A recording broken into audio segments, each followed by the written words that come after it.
Ne olur kesme. Bu dünya hepimizin. Doğa ana, güzelim doğa ana, kurdun kuşun anası, hikmetler sende gizli, tüm yaşamın manası. Canlılara sunarsın candan gönül meyvası, kimler kadrini bilir, seni kimler düşünür?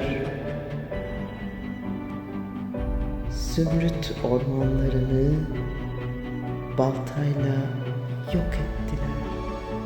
Mis kokan meltemini dumanla kirlettiler. Ne yazık ki zararı yine onlar çektiler. Acı çeken insanlar nice feryatlar gelir.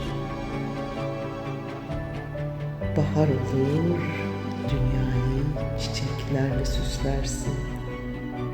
Sabırla daha güzel yarınları düşlersin.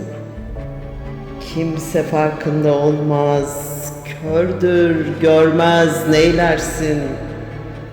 Aslını unutunca insan nasıl yükselir? Güzelim doğa ana yaralısın derinden. Yağmur yağmur ağlarsın günlerce kederinden. Yıldırım yağdırırsın, titrersin hiddetinden.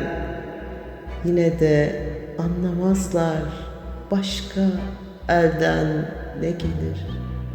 Ne olur kesme, bu dünya hepimizin.